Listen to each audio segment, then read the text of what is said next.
The great hall of the Galactic Council was full of worried voices. Alien beings from across the galaxy sat in their special chairs, each one different from the others. Some had blue skin, others had scales, and a few looked like walking trees. But today, they all shared the same fear. Ambassador Hyunwoo walked slowly to the center of the hall. He was a human, and his simple black suit looked plain next to the fancy robes and armor of the other aliens.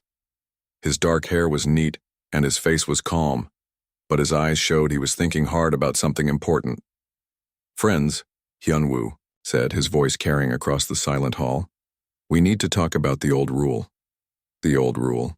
Every species in the galaxy knew it, even if they had never said it out loud. It was simple. Do not trick the humans. Do not lie to them. Do not try to fool them. 3,000 years of galactic history had taught everyone this lesson. Those who forgot it, well, they were not around anymore to tell their story. In the far corner of the hall, High Commander Raxel of the Vorac Empire made a sound like angry wind. His red eyes glowed brighter and his forearms crossed over his chest. The Vorac were new to the council. They had joined only 50 years ago, after taking over 17 star systems in less than a decade. "This is stupid," Raxel said, his voice like grinding metal. "Humans are weak. They have been in space for only 200 years. My people have ruled the stars for over 1,000 years. What can these small beings do to us?" The hall became very quiet. Even the air seemed to stop moving. Elder Ambassador Kyreth of the Altarian Collective slowly stood up. She was old, maybe 3,000 years old, and her silver skin had seen many wars and many foolish young species. "Commander Raxel," Kyreth said, her voice soft but carrying a warning. "You do not understand. Let me tell you about the hegemony of Skatar." Raxel waved one of his hands. "Old stories, fairy tales to scare children." But Kyreth kept talking. "The Skatar thought like you. They were strong. They had big ships and powerful weapons. They decided to test the humans. They sold them broken life support systems for their space stations. Systems that would fail after 6 months, killing everyone inside." The hall was so quiet now that everyone could hear the soft hum of the air recyclers. "The humans found out, of course," Kyreth continued. "They always find out. And then the Skatar disappeared. All of them. 17 worlds, billions of beings gone in 3 months. The humans never said they did it. They never bragged or made threats. The Skatar worlds were just empty, like no one had ever lived there." Commander Raxel laughed, but it sounded forced. "You expect me to believe that humans can make entire worlds disappear? Impossible." Another voice spoke up. This time it was Ambassador Neth of the Centauri Alliance. He was young for his species, only 800 years old, but his green skin was already marked with worry lines. "I have seen the glass craters," Neth said quietly. 3 systems that try to sell faulty weapons to human colonies. The worlds are still there, but they are covered in glass. Smooth, black glass that goes down for miles. Nothing grows there. Nothing lives there. And in the center of each crater there is a small sign in human writing. It says, "Here lived beings who broke trust." More aliens began to speak. The Epsilon Eridani delegate talked about the Great Silence, a whole civilization that had tried to trick humans into slavery contracts. One day they were sending messages across the galaxy. The next day, nothing. Their worlds were fine, their cities were perfect, but every single being was gone. Commander Raxel listened to story after story. Each one was about a species that had thought they were smarter than humans. Each one ended the same way. Those species no longer existed. "But humans look so peaceful," Raxel said, though his voice was not as strong as before. "They trade fairly. They help other species. They even share their technology." "Yes," said Hyunwoo, speaking for the first time in an hour. "We do all those things. We want to be friends with everyone. We want to trade and learn and grow together. But we have learned something important in our short time among the stars." He paused and looked directly at Commander Raxel. "We have learned that trust is the most valuable thing in the universe, more valuable than gold or rare metals or powerful weapons. And when someone breaks that trust, Hyunwoo's voice became very quiet. When someone lies to us or tries to hurt us by being dishonest, we remember. We remember everything, and we make sure it never happens again. Commander Raxel felt something cold in his stomach. For the first time since coming to the council, he wondered if maybe the old stories were true. Meanwhile, far away in another part of the galaxy, Captain Jihai was reading a message on her ship. The message was from the Vorac Empire, offering a trade deal. They wanted to give her people amazing terraforming technology that could turn dead worlds into gardens. All they wanted in return was some simple farm products, rice, wheat, and vegetables. Jihai read the message 3 times. Her science officer, Tai Min, was running numbers on his computer, checking the math again and again. Captain, Tai Min said, his young face full of confusion. This doesn't make sense. They are offering us technology worth billions of credits. What they want from us, they could grow themselves easily. Why would they make this deal? Jihai stared at the message. She had been in space for 15 years, and she had learned to trust her feelings. Right now, her feelings were telling her that something was very wrong. I don't know, she said slowly, but we're going to find out. Back in the council hall, Commander Raxel was getting angry again. Fear made him angry, and he did not like being afraid of humans. This is all talk, he said loudly. Stories and legends. I do not believe any of it. Humans are just another species, and like all species, they can be outsmarted. He stood up, his 4 arms spread wide. The Vorac Empire will show you all that humans are not special. We will prove that your old fears are just that, old fears. The hall erupted in worried voices. Aliens began talking all at once, trying to warn the Vorac commander. But Raxel was already walking toward the exit, his heavy footsteps echoing in the great hall. Elder Kyrith watched him go and shook her head sadly. Another young species that will learn the hard way, she whispered to herself. Hyunwoo also watched Raxel leave. His face was still calm, but inside he felt a familiar feeling. It was the same feeling humans got when they knew a storm was coming. Not fear exactly, but a quiet preparation for what would happen next. He pulled out his communicator and sent a simple message to Earth. The Vorac may test the old rule. Begin preparations. The message was only a few words, but it would start a chain of events that would remind the galaxy why the old rule existed, and why some rules should never be broken. In her ship, Captain Jihai made her decision. She would accept the Vorac trade offer, but she would be very, very careful. If this was a trick, the Vorac would learn what happened to species that lied to humans. And across the galaxy, other humans began to receive quiet messages. Messages that said simply, "Be ready. Someone may be about to break the rule." The storm was coming, and the humans were getting ready for it. 6 months had passed since Captain Jihai signed the trade agreement with the Vorac Empire. At first, everything seemed perfect. The Vorac had delivered their terraforming machines on time, exactly as promised. The big metal devices looked impressive, with blinking lights and complex controls that hummed with power. Jihai stood in the observation deck of her ship, looking down at the human colony world below. New Busan was supposed to be their first success story. The colonists had been so excited when the Vorac machines arrived. They had worked day and night to set them up, following the instruction manuals perfectly. But something was wrong. "Captain," said Tai Min, her science officer.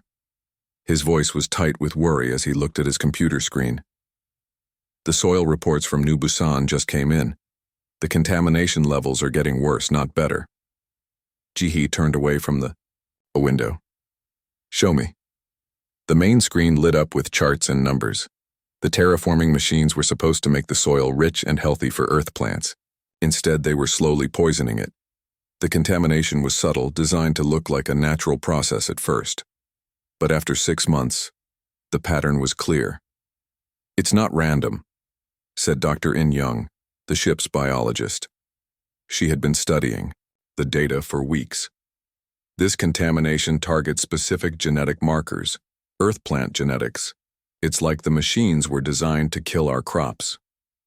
Dong Hyun, the communications officer, looked up from his station. His face was pale. Captain, there's more. I've been monitoring Vorac communications like you asked. I finally broke their encryption. He put the intercepted messages on the main screen. The words were translated from Vorac language, but their meaning was clear and terrible. Phase 1 proceeding as planned, Jihai read aloud. Human agricultural worlds showing expected contamination rates. Estimate complete crop failure within 12 months. Begin preparation for Phase 2, humanitarian intervention. The bridge became very quiet.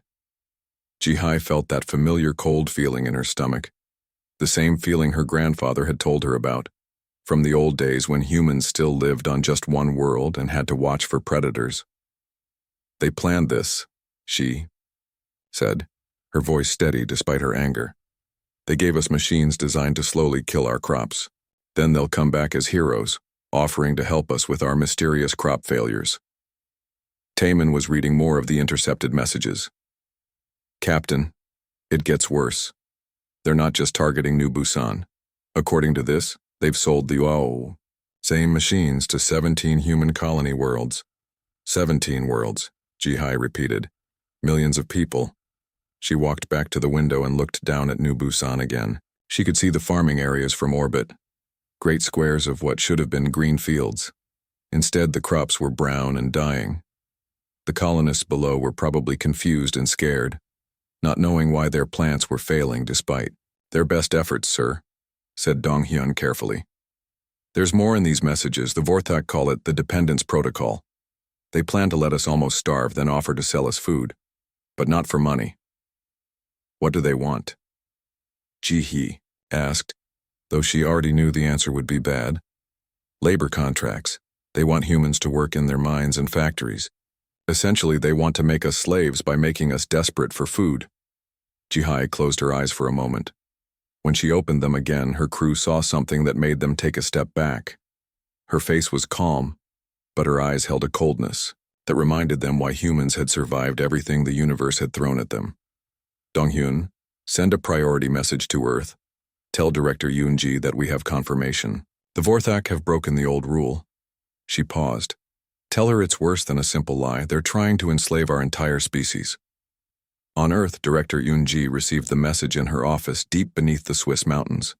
She read it twice, then leaned back in her chair. She was not surprised. In her 50 years of dealing with alien species, she had learned to expect the worst from those who thought humans were easy targets. She pressed a button on her desk.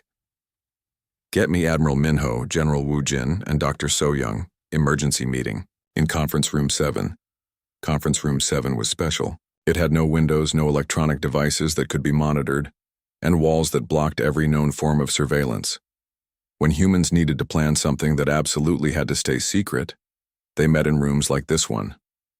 Admiral Min Ho arrived first. He was a big man with gray hair and hands marked by years of military service.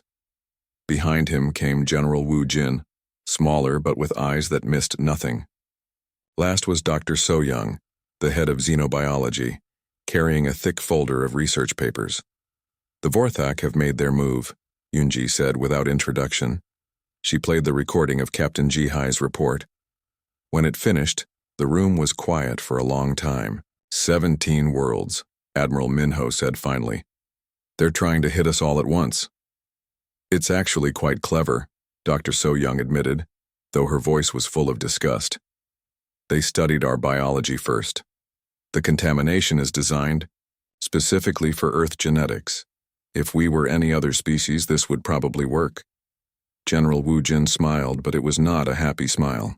Too bad for them that we're not any other species. Yoonji nodded. How long do we have before the contamination becomes critical? Based on the data from New Busan, maybe 6 months before crop yields drop enough to cause real problems, Dr. So Young said. 12 months before actual famine conditions. Plenty of time, Admiral Minho said. The question is, how do we respond? Yoonji looked at each of them. The same way we always respond when someone tries to kill us. We make sure they never get the chance to try again. Far away in the Galactic Council chambers, an emergency session was taking place. News of the Vorac deception had spread quickly through the diplomatic networks. Species that had tried to warn Commander Raxel now watched with a mixture of horror and grim satisfaction. Elder Kyreth spoke to the assembled delegates. It has begun. The Vorac have chosen to test the old rule. Ambassador Keth of the Rigel Commonwealth raised one of his 6 hands. Surely this is different. They haven't just lied to humans. They're trying to commit genocide through starvation. That makes it worse, not better, replied Ambassador Zeth of the Tau Ceti Union. Species that have simply cheated humans in trade, deals have disappeared. What do you think happens to a species that tries to enslave all of humanity? The delegates looked at each other nervously. Some of them remembered the old stories their grandparents had told, stories about humans in their early space days, when they were even more dangerous because they had less to lose. We should warn them, suggested Ambassador Yeth of the Proxima Alliance. The Vorac still don't understand what they've done. Kyreth shook her head. It is too late for warnings. The humans will respond in their own way in their own time. We can only watch and learn why the old rule exists. Back on New Busan, colonist Han Sol was staring at his dead crops. He had been farming for 30 years, first on Earth and then on 3 different colony worlds. He had never seen anything like this. The plants had grown normally at first. Good, green shoots, healthy leaves, strong roots. Then slowly they began to change. The green faded to yellow, then brown. The leaves became spotted and fell off. Now his entire field was brown and empty. His neighbor, Kyung-min, walked over from her own failed farm. Any word from the agricultural experts? She asked. Hansol shook his head. They're as confused as we are. The soil tests keep showing different results. Sometimes it looks normal, sometimes it shows contamination, but never the same type twice. It's like something is actively changing the soil, Kyung-min said. Like something designed to adapt and keep killing our crops no matter what we do to fix it. Above them, Captain Jihee's ship continued its orbit. In her private quarters, she was reading the latest reports from other human colonies. The same pattern was happening everywhere the Vorac machines had been installed, but she was also reading other reports. Reports about human ships quietly moving to new positions throughout the galaxy. Reports about human scientists working day and night in hidden laboratories. Reports about human intelligence officers asking very specific questions about Vorac, technology and culture. The humans were not panicking. They were not running around screaming about the crop failures. Instead, they were doing what humans always did when faced with an extinction-level threat. They were getting ready to fight back. And this time their enemy had given them 6 months to prepare. Director Yoonji stood in the war room beneath Geneva, looking at the holographic displays that showed all 17 contaminated human colonies. The blue dots representing healthy worlds were slowly turning red as crop failures spread. But her face was calm, almost peaceful. Her staff knew that look. It meant someone had made a very serious mistake. Analysis, she said simply.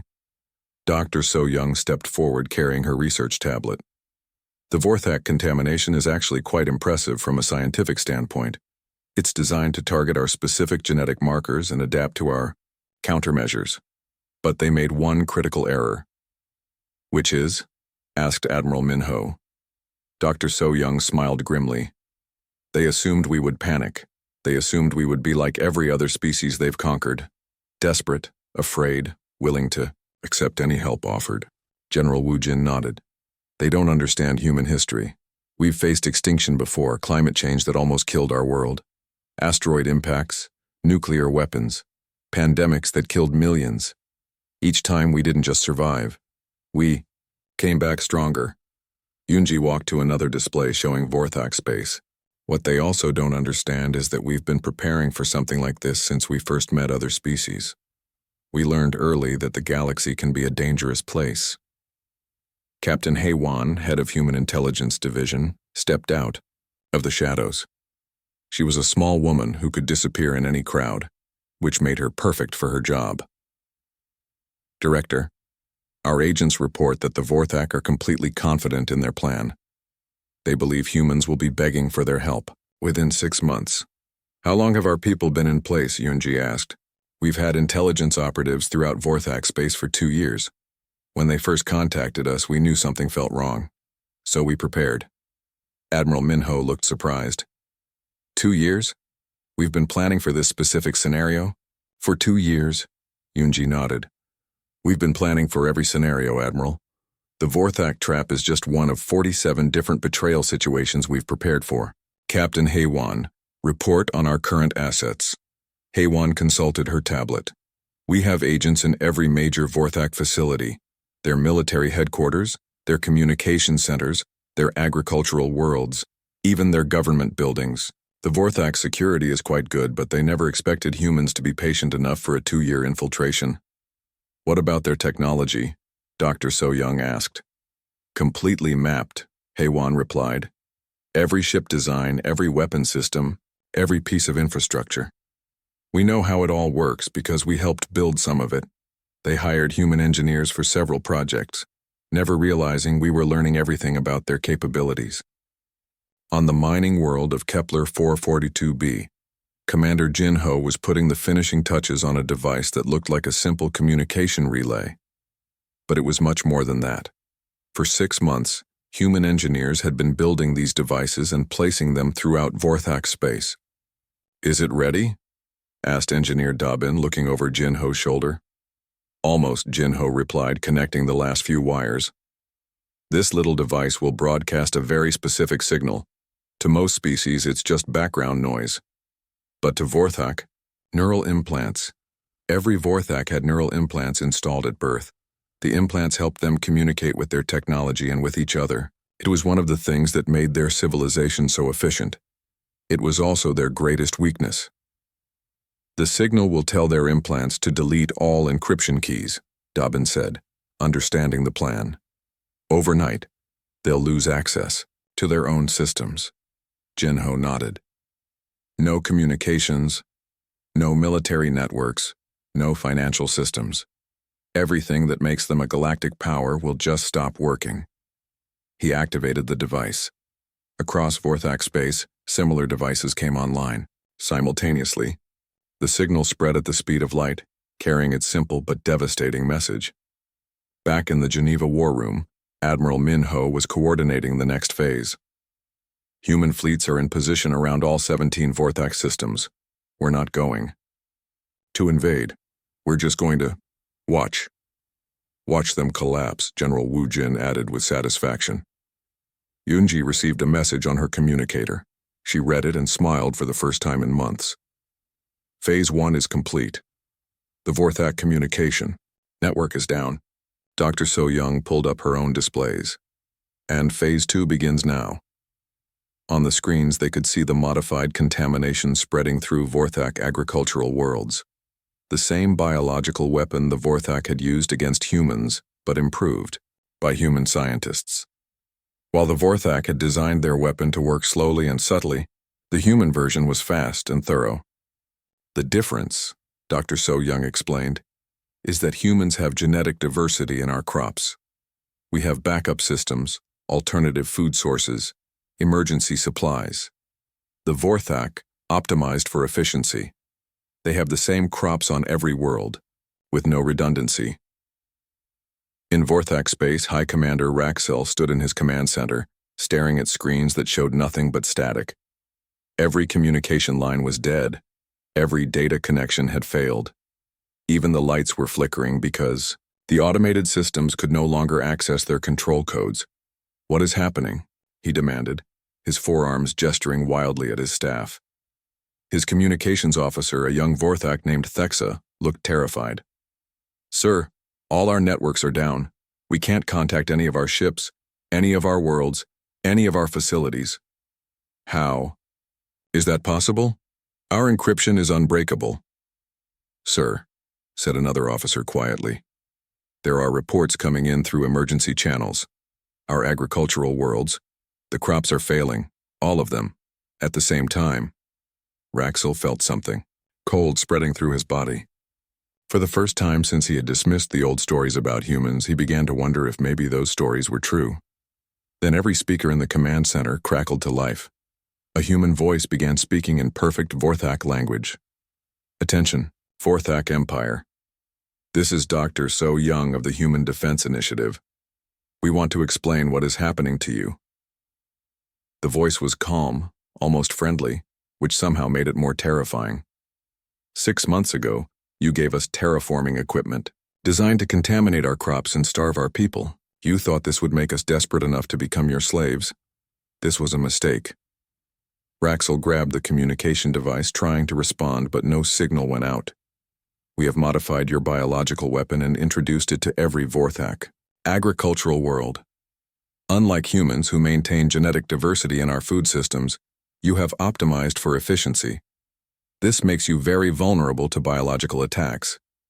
On the screens, emergency reports were coming in from across the Vorthak Empire, crop failures on every world, ships that couldn't move because their navigation systems were locked out, weapons that wouldn't fire because the targeting computers had no access codes. We have also temporarily disabled your communication and military networks. Every ship, every weapon, every defense system in your empire is currently non-functional. This is not permanent damage. We can restore everything with a simple signal. Dr. So Young's voice paused, letting that information sink in. But first, you need to understand something about humans. We do not like being lied to. We especially do not like it when someone tries to enslave our entire species. And we are very, very good at making sure that such things never happen again. Another voice joined the broadcast. This one belonged to Captain Sujin, though Raxel didn't know that yet. Hi, Commander Raxel. This is Agent Sujin. For the past 3 years, I have been living among your people as a trade negotiator. I have learned your language, your customs, your technology, and your weaknesses. Raxel's eyes went wide. He remembered Sujin. She had helped negotiate several major trade deals. She had been at dinner parties in his own home. She had seemed like any other alien trader. You thought you were tricking us, Sujin continued. But we have been watching you since first contact. Every weakness, every system, every cultural blind spot. We cataloged them all. You didn't trick the humans, Commander. You just gave us a reason to use what we already knew. The broadcasts continued for hours, coming from human agents throughout Vorthak space. Agents who revealed they had been there for months or years, learning everything about Vorthak society while appearing to be simple traders, engineers, or diplomats. In the Geneva War Room, General Wu Jin was coordinating the military response. Human fleets had surrounded every major Vorthak world, but they hadn't fired a single shot. No need for violence, he explained to his staff. When you can't communicate with your ships, can't target your weapons, and can't feed your population, a military becomes irrelevant very quickly. Hyunji watched the reports coming in from Vorthak space. Panic was spreading through their empire as the full scope of their situation became clear. They were isolated, defenseless, and slowly starving. How long before they surrender? Admiral Minho asked. They already have, Yunji replied, showing him a message that had just arrived through diplomatic channels. The Vorthak Council has requested immediate negotiations for a complete surrender. Dr. So Young looked up from her biological monitoring systems. Their crop failures will become critical in about a week. After that, they'll be completely dependent on imported food, which we will provide, Yunji said, after they agree to our terms. High Commander Raxel sat in what used to be his command throne, staring at screens that showed nothing but his own reflection. 3 days had passed since the humans had turned off his empire, and he was finally beginning to understand the true size of his mistake. The great doors of the command center opened, and his aide, Thexa, walked in carrying a simple communication device. Her forearms shook as she approached.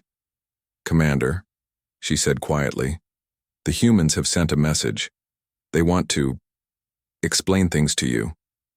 Raxel took the device with one of his hands. The screen showed a human woman with kind eyes and gray hair. She looked like someone's grandmother, not a military leader. But when she spoke, her voice carried the weight of absolute authority. Hi, Commander Raxel, I am Director Yunji of the Human Defense Initiative. I think we need to have a conversation. The screen changed to show Dr. So Young standing in what looked like a laboratory. Behind her, Raxel could see Vorthak equipment, his equipment, being taken apart and studied by human scientists. Let me explain what has happened to your empire, Dr. So-Young said in perfect Vorthak language. The contamination you designed for our crops was actually quite clever. It targeted our genetic markers and adapted to our countermeasures. Very impressive science. She held up a small device that Raxel recognized as a Vorthak genetic scanner. But you made an error in your research. You assumed that all Earth plants share the same genetic vulnerabilities. This is not true. Humans learned long ago to maintain genetic diversity in our food systems. We have thousands of different varieties of rice, wheat, and vegetables. When one type fails, we have others. The screen switched to show images of human, agricultural worlds. Despite the Vorthak contamination, the fields were green and healthy. Your contamination killed about 30% of our crops. Inconvenient but not catastrophic. We simply switched to resistant varieties and continued farming. Dr. So-Young smiled, and it was not a comforting expression. Your crops, however, are genetically identical across your entire empire. You optimized for efficiency rather than survival. This makes you extremely vulnerable to biological weapons. New images appeared on the screen. Vorthak agricultural worlds with brown, dead fields stretching to the horizon. We took your contamination, studied it, and improved it. Then we introduced our version to your food supply. Unlike your slow, subtle approach, ours works quickly and thoroughly. Raxel felt his breathing become difficult. How long do we have? Your current food stores will last approximately 10 days, Dr. So-Young replied matter-of-factly. After that, your population will begin to starve.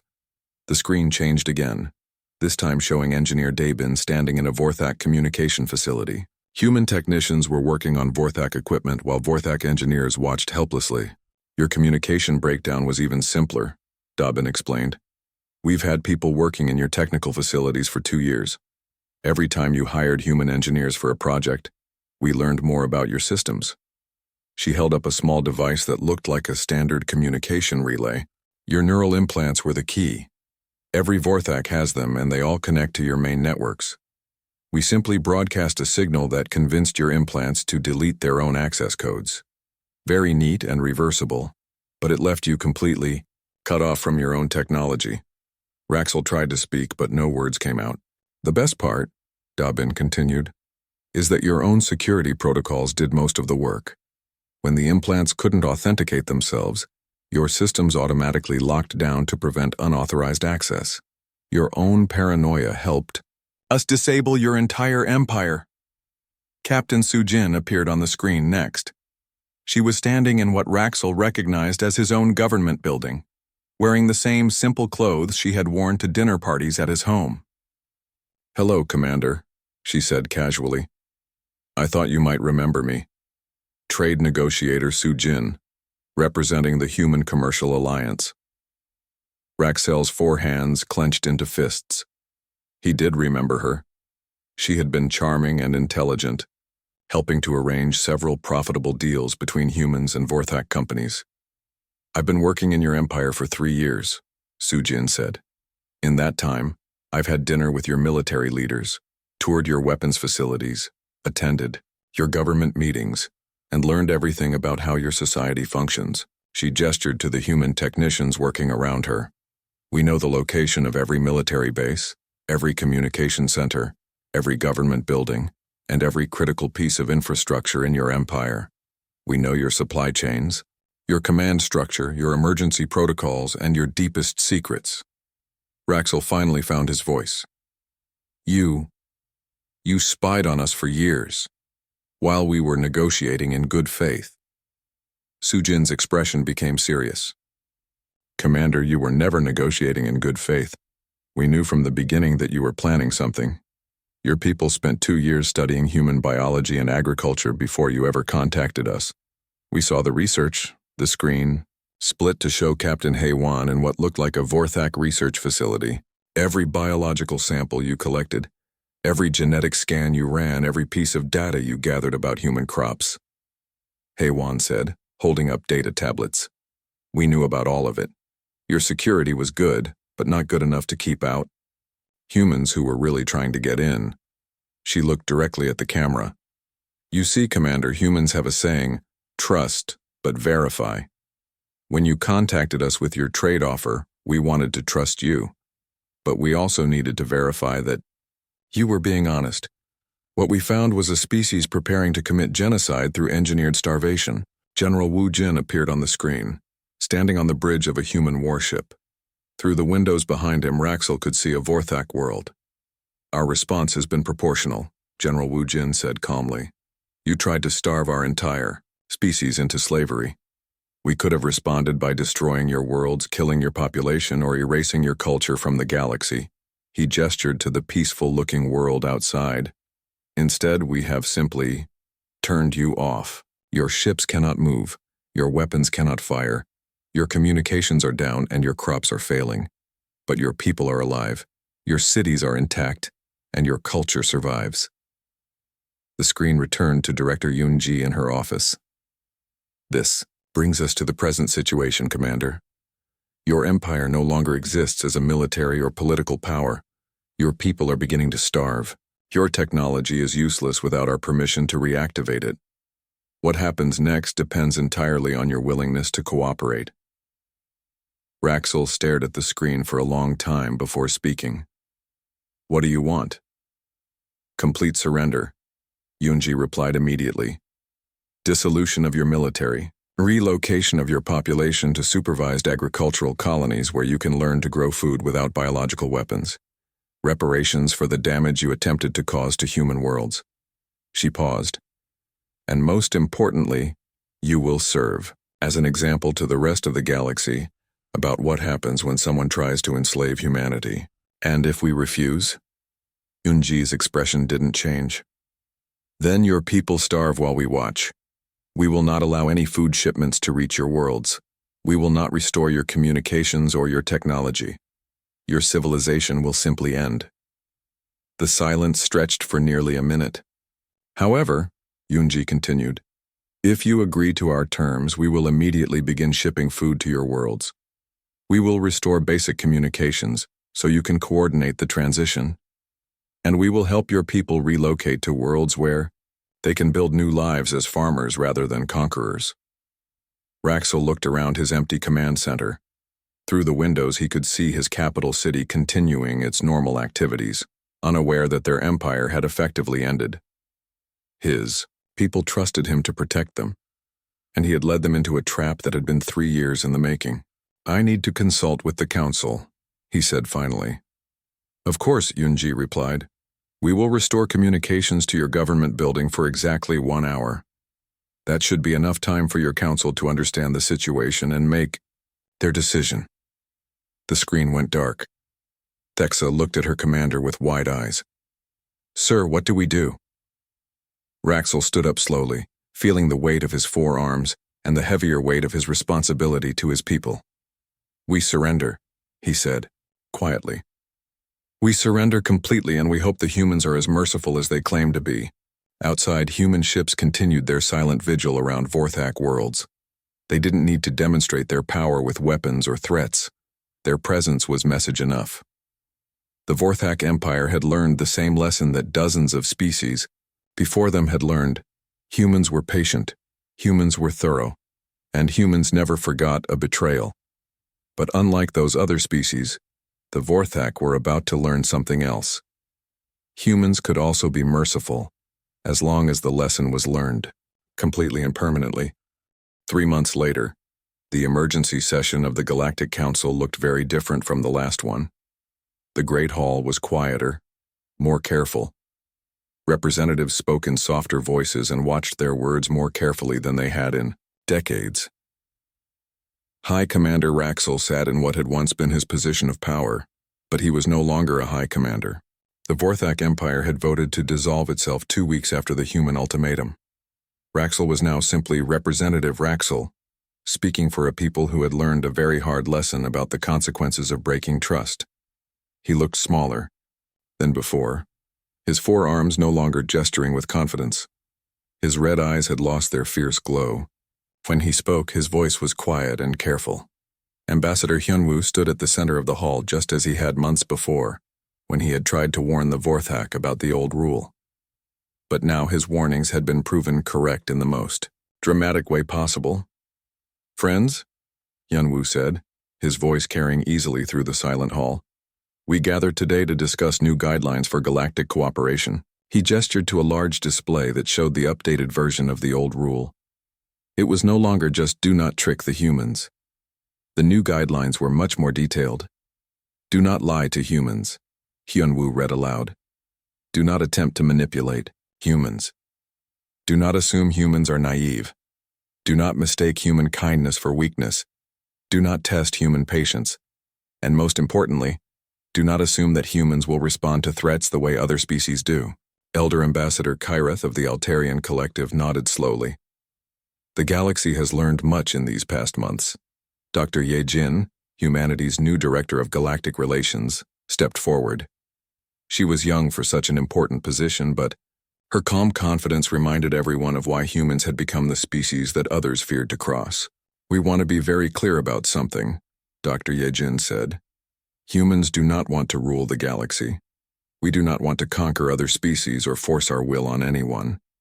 We simply want to be left alone to build our communities and explore the stars." She paused and looked directly at each delegation. "But if you lie to us, if you try to trick us, if you think you can manipulate us..." She gestured to where Representative Raxel sat. "Well, you have seen the alternative." Ambassador Keth of the Rigel Commonwealth raised one of his 6 hands. "Director Ye Jin, many of us are curious about something. The response to the Vorthak deception was remarkably thorough. How long had humanity been preparing for such a scenario?"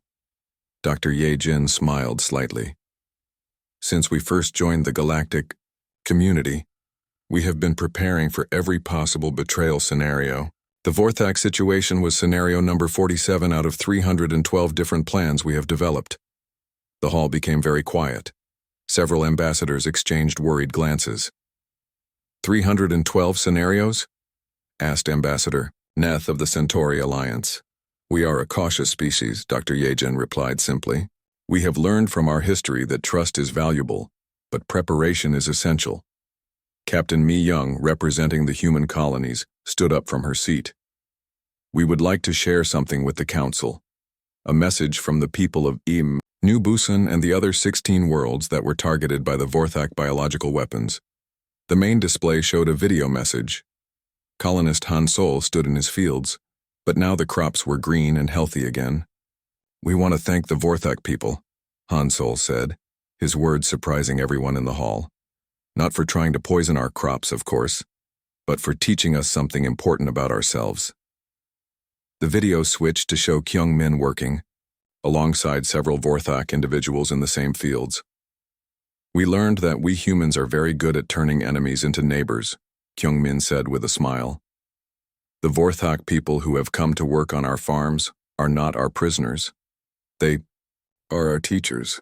They know agricultural techniques that we can learn from, and we have shown them how to grow crops that are resistant to biological attacks." Representative Raxel looked up in surprise. This was the first good news he had heard in months. The video continued with more scenes of humans and Vorthak working together on the agricultural colonies. The Vorthak individuals looked healthy and seemed to be adjusting well to their new lives. "The Vorthak Empire made the mistake of trying to trick us," said another human colonist. "But the Vorthak people are just people who are following bad leaders. We can work with people, we cannot work with liars." When the video ended, Captain Mi-young addressed the Council directly. "This is the difference between punishment and justice. The Vorthak Empire was dissolved because it represented a threat to galactic peace. But the Vorthak people are being given a chance to build new lives based on honest work and fair dealing." Representative Raxel stood up slowly. "May I speak?" Dr. Yejin nodded. 3 months ago I thought humans were weak because they seemed trusting and peaceful," Raxel said. "I was wrong about everything. Humans are not weak. They are careful. They are not naive. They are prepared. And they are not peaceful because they cannot fight. They are peaceful because they choose to be." He looked around the hall. "My people tried to enslave humanity through deception and biological warfare. In response, humans could have destroyed us completely. Instead, they have given us a chance to learn how to be better. This is not weakness. This is a strength that I do not think any other species possesses. Elder Kyreth spoke up. The young Vorthak commander has learned wisdom, but I wonder, Director Yejin, how can the rest of us avoid making similar mistakes? Dr. Yejin considered the question carefully. The simplest answer is honesty. If you want to trade with humans, be honest about what you want and what you are offering. If you have a problem with humans, speak to us directly about it. If you are planning something that might affect human interests, include us in your discussions. She gestured to the human delegation. We are not mind readers. We cannot know your intentions unless you tell us. But we are very good at detecting lies and discovering hidden agendas. It is much easier for everyone if you simply tell us the truth from the beginning. Ambassador Zeth of the Tau Ceti Union asked, and if we make honest mistakes? If we accidentally offend human customs or misunderstand human intentions? Honest mistakes can be forgiven and corrected, Captain Mi-young replied. Deliberate deception cannot. The session continued for several more hours, with species after species asking questions about how to maintain good relations with humanity. The answers were always the same. Be honest, be direct, and do not assume that human kindness means human weakness. As the session ended, Representative Raxel approached the human delegation. Director Yejin, he said quietly, I wanted to thank you personally. My people were expecting to be destroyed or enslaved. Instead, they have been given a chance to start over. Dr. Yejin nodded. Representative Raxel, your people are not evil. Your leadership made bad choices, but that does not condemn your entire species. Everyone deserves a second chance. But not a third chance, Raxel said, understanding the unspoken message. No, Dr. Yejin agreed. Not a third chance. As the delegates began to file out of the hall, many of them stopped to speak with the human representatives. The conversations were polite, respectful, and very careful. Everyone had learned the lesson of the Vorthak Empire. In the deepest archives of the Galactic Council, a new entry was added to the historical records. It read, The Vorthak Incident, Demonstration 847 of why certain rules exist for very good reasons. Note, humans possess the rare combination of unlimited patience for friends and unlimited resources for enemies. Recommend extreme caution in all future dealings. The galaxy remained quiet for a long time after that. Trade continued, diplomacy proceeded normally, and exploration expanded as it always had. But now, there was an understanding that had not existed before. The humans were not just another species among thousands. They were the species that had turned survival into an art form, patience into a weapon, and mercy into a choice rather than a weakness. And most importantly, they were the species that remembered everything. The old rule had been updated, expanded, and proven once again. And the galaxy was a more honest place because of it. On the human agricultural colonies, former Vorthak citizens worked alongside human farmers, learning new techniques and sharing their own knowledge.